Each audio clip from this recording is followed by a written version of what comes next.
Euro is equals to 88 Indian rupees, $1 is equals to 82 Indian rupees, और वहीं pounds ने तो जैसे सेंचुरी मार रखी है।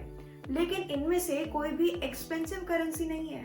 अगर इनमें से कोई भी एक्सपेंसिव नहीं है तो कौन सी है एक्सपेंसिव करेंसी? अगर आप लोगों ने सोच लिया हो तो मैं बता देती हूँ। सबसे एक्सपेंसिव करेंसी है कुवैती दिनार। 1 Kuwaiti dinar is almost equal to 270 Indian rupees. देखा जाए तो डॉलर सबसे पॉपुलर करेंसी है लेकिन एक्सपेंसिव नहीं। ऐसा क्या है कुवैती दिनार में कि वो इतनी एक्सपेंसिव है? इसके लिए हमें थोड़ा सा टाइम में पीछे जाना पड़ेगा और जाननी पड़ेगी थोड़ी सी हिस्ट्री कुवैत के बारे में। लगभग 70-80 साल पहले कुवैत की करेंसी इंडियन गवर्नमेंट इशू करवाती थी। हाँ, आप लोगों ने बिल्कुल सही सुना, कुवैत की करेंसी जो है वो reserve bank of India print करती थी। ऐसी क्या जरूरत आन पड़ी थी कुवैत को कि उनको अपनी करेंसी इंडिया से प्रिंट करवानी पड़ी थी? इसका भी बहुत ही सिंपल सा रीजन है, क्योंकि उस टाइम ब्रिटिशर्स का रूल था और ब्रिटिशर्स ने देखा कि कुवैत एक छोटी सी इकोनॉमी है, उसमें अलग से करेंसी प्रिंट ना करके जो इंडिया में यूज हो रही है वही यूज कर लेते हैं, और उनको उन्होंने नाम दिया गल्फ रूपी।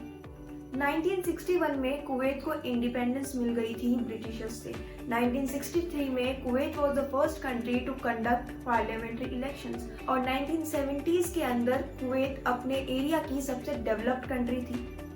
1960s में कुवैत ने इंट्रोड्यूस करा कुवैती दिनार को, और 1 Kuwaiti dinar was almost equal to 13.33 Indian rupees at that time, और उन्होंने अपनी करेंसी को फिक्स कर लिया था। फिक्स करेंसी ये क्या होता है? फिक्स करेंसी का मतलब अपनी देश की करेंसी को फिक्स कर लेना किसी दूसरी देश की करेंसी के साथ। अगर उस कंट्री की करेंसी फ्लक्चुएट करेगी तो अपने कंट्री की भी करेंसी फ्लक्चुएट करेगी। अगर फिक्स करेंसी के इतने कॉन्स हैं तो भी गल्फ कंट्रीज ने फिक्स करेंसी ही क्यों ऑप्ट कर रखी थी?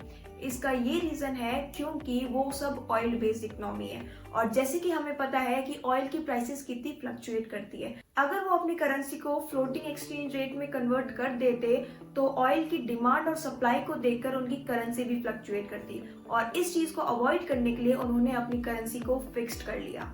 फॉरेन रिजर्व की कुवैत के पास कोई कमी नहीं है, क्योंकि उन्होंने बहुत पैसा कमाया है ऑयल बेच कर, और इसी फॉरेन रिजर्व की वजह से वो आज भी पेग को कंट्रोल कर पा रहे हैं। कुवैत में जो पैसा आता है सप्लाई और फॉरेन इन्वेस्टमेंट से, वो कहीं ज्यादा है जितना कुवैत से जाता है।